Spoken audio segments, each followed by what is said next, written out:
हाय, आप देख रहे हैं इंडिया न्यूज़ इन खबर और मैं विष्णु शर्मा लेकर आया हूँ बड़ी दिलचस्प खबर। सुप्रीम कोर्ट से जुड़ी है, सीबीआई से जुड़ी है और सरकार के सबसे बड़े वकील से जुड़ी है। के Venugopal, attorney general of India, उन्होंने एक अवमानना केस दायर किया है प्रशांत भूषण के खिलाफ। अगर आप प्रशांत भूषण को जानते होंगे और उनके पिताजी शांति भूषण को जानते होंगे, कैसे आप आंदोलन में उन्होंने भूमिका निभाई, कानून मंत्री रहे उनके पिताजी, और कैसे प्रशांत भूषण लगातार मोदी सरकार को अपने निशाने पर लेते रहे, सुप्रीम कोर्ट के वरिष्ठ वकील हैं, उन पर अटॉर्नी जनरल ऑफ इंडिया के वेणुगोपाल ने अवमानना का केस दायर कर दिया है, सुप्रीम कोर्ट की अवमानना का। तो पहले आप देख लीजिए, जो नहीं पहचानते हैं, के वेणुगोपाल 86 साल के हैं, बहुत वरिष्ठ वकील रहे हैं। पद्म विभूषण उन्हें मिल चुका है। मैं आपको बता दूं, ये प्रशांत भूषण है। और जब वेणुगोपाल के पास, आपको ध्यान होगा, मोरारजी देसाई सरकार में एडिशनल सॉलिसिटर जनरल का पदभार था और अब जाकर 50 साल करीब काम कर चुके हैं। 2G केस में एमिकस क्यूरी जज, जो सुप्रीम कोर्ट के जो एक तरह से सहयोगी मित्र के तौर पे होते हैं, इनको नियुक्त किया गया था। बाबरी मस्जिद वाले मामले में आडवाणी का केस इन्होंने लड़ा था। तो ऐसे में काफ़ी फेमस रहे। जो रॉयल गवर्नमेंट है भूटान की, उनका जब कॉन्स्टिट्यूशन ड्राफ्ट हुआ तो इसमें इनको एडवाइज़र बनाया गया, इसलिए बड़े वरिष्ठ वकील माने जाते हैं। मोदी सरकार ने इनको अटॉर्नी जनरल ऑफ इंडिया नियुक्त किया।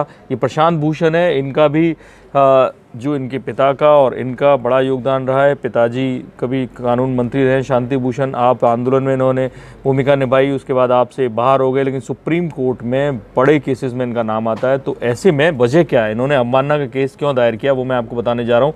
प्रशांत भूषण की एक ट्वीट है जो अवमानना का विषय बनी, और वो जुड़ी है बेसिकली सीबीआई डायरेक्टर की जो नियुक्ति हुई, उसमें जो अंतरिम डायरेक्टर का चार्ज दिया गया था वो नागेश्वर राव को, तो उसके बारे में उन्होंने एक ट्वीट किया।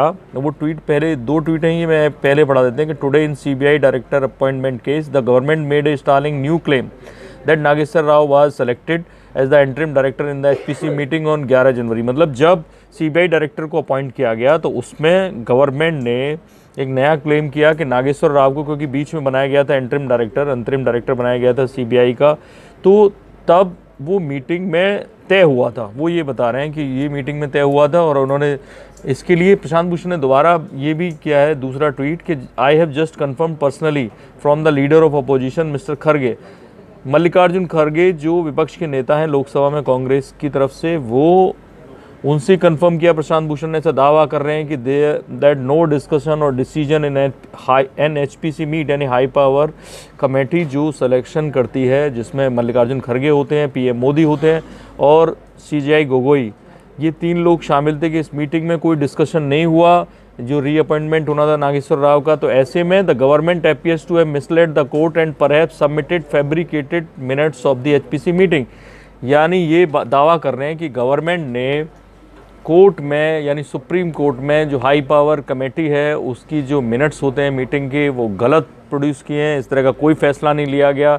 इसको लेकर के वेणुगोपाल नाराज़ हो गए। उन्हें लग रहा है कि ये गलत ट्वीट किया है प्रशांत भूषण ने। एक तरह से कोर्ट की अवमानना का केस बनता है, क्योंकि उस मीटिंग में सीजेआई गोगोई खुद मौजूद थे और सरकार की तरफ से के वेणुगोपाल ने सुप्रीम कोर्ट में ये सारी चीज़ें दाखिल की। तो ऐसे में के वेणुगोपाल काफ़ी वरिष्ठ हैं। और मैं आपको बता दूं कि उसके बाद प्रशांत भूषण इतने एक्टिव रहते हैं, और ख़ासतौर पे क्योंकि सुप्रीम कोर्ट के बड़े वकील हैं, एक फैक्ट्स पे वो रिप्लाई करते हैं, ऐसा आसानी से कुछ नहीं बोलते। 4 से 5 घंटे हो गए हैं इस बात को।